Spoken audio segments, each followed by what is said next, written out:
Welcome or welcome back. This is So Ancient the Saint. He died for us. Today I want to get into the death and resurrection of Jesus of Nazareth.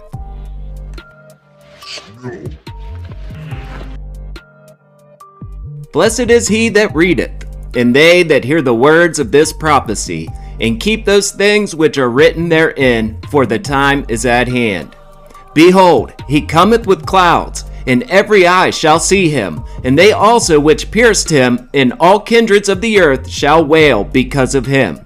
I am Alpha and Omega, the beginning and the ending, saith the Lord, which is, and which was, and which is to come, the Almighty.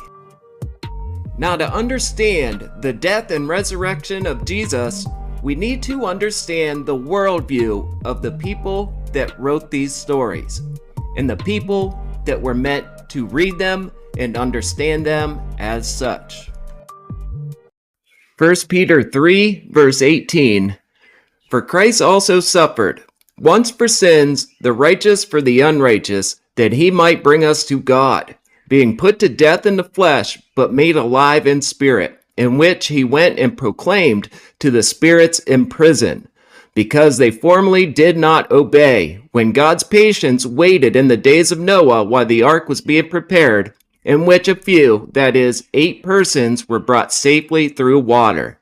Baptism. We're talking the underworld here. So 1 Peter says that Jesus went and preached or proclaimed to the spirits that were imprisoned. What spirits were they? Why were they imprisoned? Where were they imprisoned? In Christian theology, the concept of the underworld encompasses various ideas about the afterlife, including Hades, Sheol, Gehenna, and Tartarus.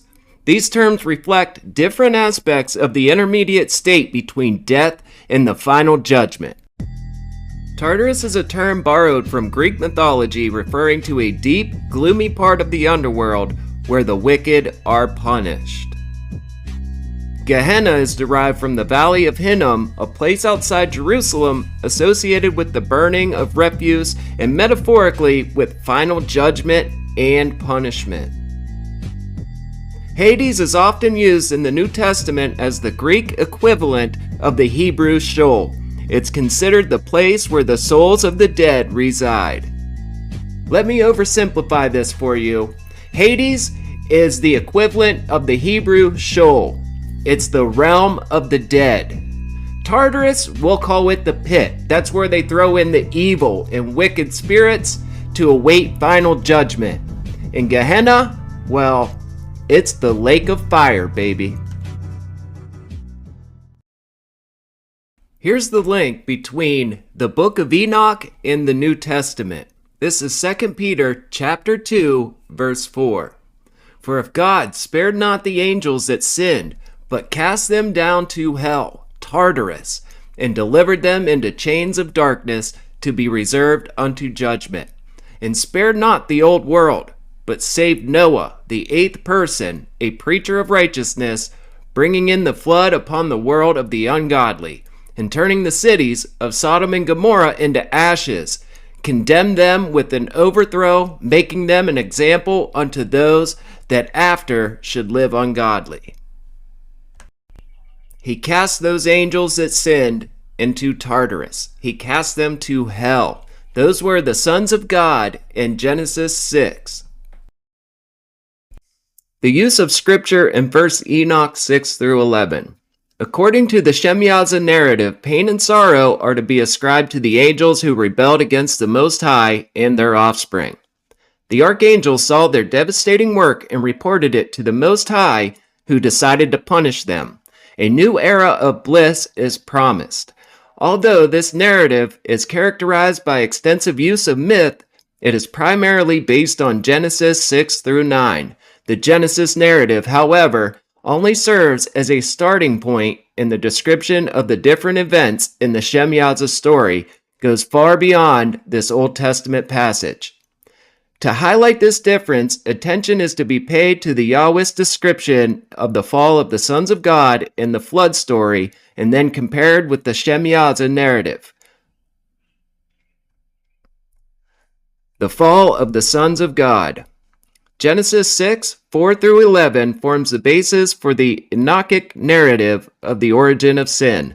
To highlight this use of scripture, the Yahwehs will be singled out and an attempt be made to determine this theological context. It will become clear that the story of the sons of God does not function independently as a report on the rebellion of the heavenly beings, but is part of a narrative which illustrates the devastating effect of sin. Jesus went and proclaimed, he preached to the spirits that were imprisoned. Matthew 27, verse 50. And Jesus cried out again with a loud voice and yielded up his spirit. He gave up the ghost. And behold, the curtain of the temple was torn in two from top to bottom. The earth shook and the rocks were split. The tombs were also opened, and many bodies of the saints who had fallen asleep were raised. And coming out of the tombs after his resurrection, they went into the holy city and appeared to many. When the centurion and those who were with him, keeping watch over Jesus, saw the earthquake and what took place, and they were filled with awe and said, truly, this was the Son of God.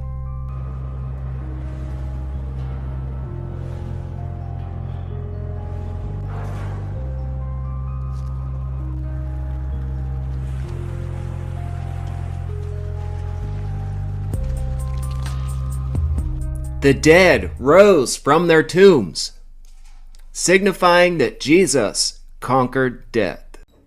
In 1 Enoch, we have the Book of the Watchers. It describes the fall of the angels who fathered Nephilim and taught humanity forbidden knowledge. These are the angels who sinned and was cast into Tartarus. 1 Enoch was written during the Second Temple period. And just like the book of Daniel, it uses the same kind of terminology. You'll see the Watchers, the Son of Man, and other phrases that come up in Christian theology later on in the New Testament.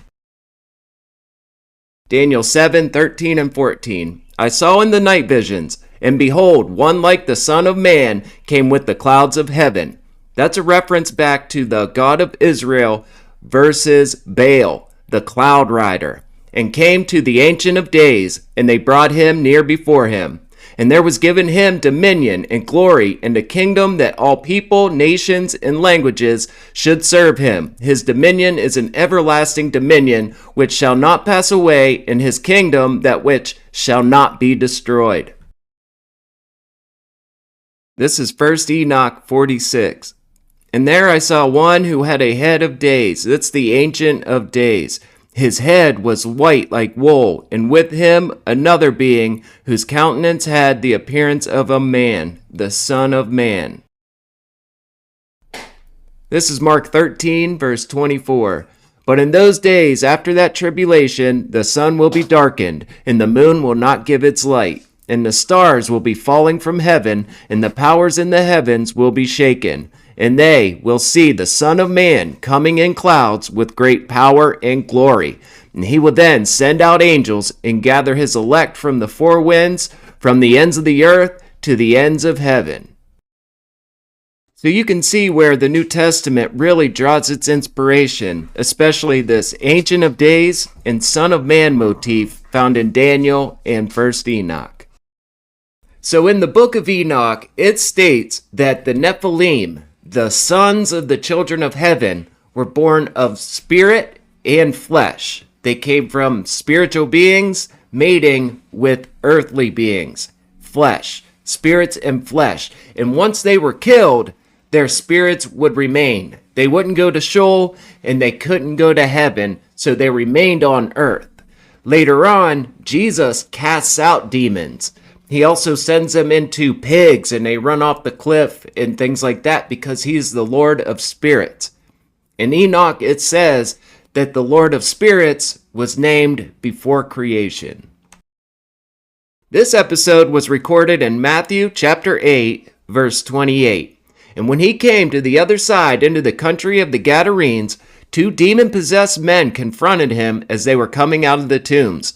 And they were so extremely violent that no one could pass by that way. And they cried out, saying, "What business do you have with us, Son of God? Have you come here to torment us before the time?" Now there was a herd of many pigs feeding at a distance from them, and the demons begged him, saying, "If you're going to cast us out, send us into the herd of pigs." And he said, "Go to them, go." And they came out and went into the pigs, and behold, the whole herd rushed down the steep bank into the sea and drowned in the waters. And the herdsmen ran away and went to the city and reported everything, including what had happened to the demon-possessed men. And behold, the whole city came out to meet Jesus, and when they saw him, they pleaded with him to leave their region. And Mark chapter 5 starts out with the demon-possessed man. They came to the other side of the sea, into the region of the Gerasenes. When he got out of the boat, immediately a man from the tombs, it's always with the tombs too, with an unclean spirit met him. He lived among the tombs, and no one was able to bind him anymore, not even with a chain, because he had often been bound with shackles and chains, and the chains had been torn apart by him, and the shackles broken in pieces, and no one was strong enough to subdue him. Constantly, day and night, he was screaming among the tombs and in the mountains, and cutting himself with stones. Seeing Jesus from a distance, he ran up and bowed down before him, and shouting with a loud voice, he said, "What business do you have with me, Jesus, Son of the Most High God? I implore you by God, do not torment me." For he had already been saying to him, "Come out of the man, you unclean spirit." And he was asking him, "What is your name?" And he said to him, "My name is Legion, for we are many." And he begged him earnestly not to send him out of the region.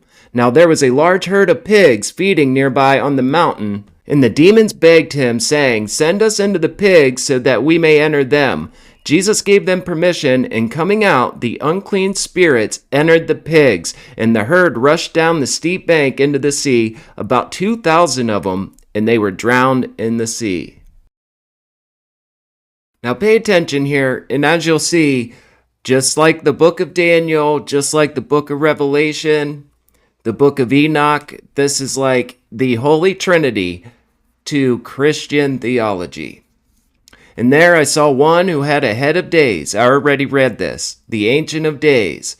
And another one who with him had the appearance of the Son of Man. I asked the angel who went with me, it showed me all hidden things concerning that Son of Man, who he was, and whence he was, and why he went with the Ancient of Days. And he answered and said unto me, "This is the Son of Man who hath righteousness, with whom dwelleth righteousness, and who reveals, revelation, all the treasures of that which is hidden, because the Lord of spirits has chosen him." Even in the book of Exodus, you have the God of Israel talking to Moses, and you have the angel of the Lord in there as well, in the burning bush. And that's the two powers. You have the Ancient of Days and the Son of Man.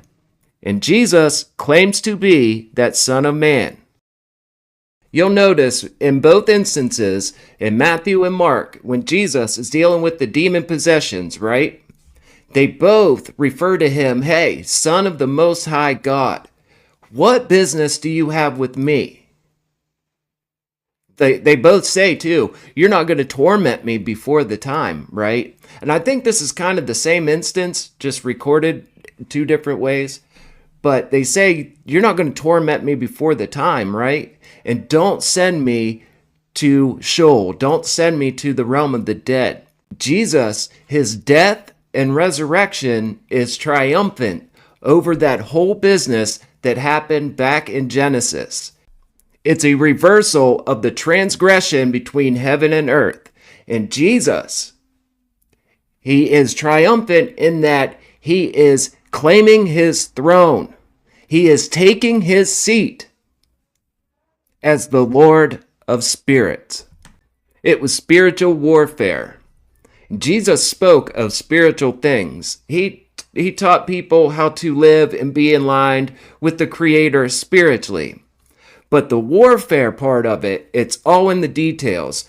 Just like how the demons addressed him and his interaction with Satan when he was being tempted gives you a little insight into what's going on behind the scenes. And there you can see where Revelation comes into play, because that marks down his second coming. And there's no way to misunderstand the book of Revelation and what Jesus is coming back for. He's coming back to put down his enemies once and for all, and all those who followed them. Also to take what's his, what the Creator, what his Father gave him, which was the throne. Revelation 12, and you'll see the astrological signs here. And there appeared a great wonder in heaven, a woman clothed with the sun and the moon under her feet, and upon her head a crown of 12 stars. So this is something in the heavens that is being shown. And she, being with child, cried, travailing in birth, and pain to be delivered. And there appeared another wonder in heaven, and behold, a great red dragon, having 7 heads and 10 horns, and 7 crowns upon his head. And his tail drew the third part of the stars of heaven, and did cast them to the earth. And the dragon stood before the woman which was ready to be delivered, for to devour her child as soon as it was born. And she brought forth a man-child, who was to rule all nations with a rod of iron, and her child was caught up unto God and to his throne. Revelation 22. And he showed me a pure river of water of life, clear as crystal, proceeding out of the throne of God and of the Lamb. In the midst of the street of it, and on the other side of the river, was there the tree of life, which bare 12 manner of fruits, and yielded her fruit every month. And the leaves of the tree were for the healing of the nations, and there shall be no more curse. But the throne of God and of the Lamb shall be in it, and his servants shall serve him. Thank you so much for joining me today and watching this video. Do me a favor, drop some knowledge in the comments. Give me some feedback. Let me know how I'm doing. Let me know any interesting facts that you know about on this subject of Jesus in the Book of Enoch. And again, this is so ancient. Thank you for your time.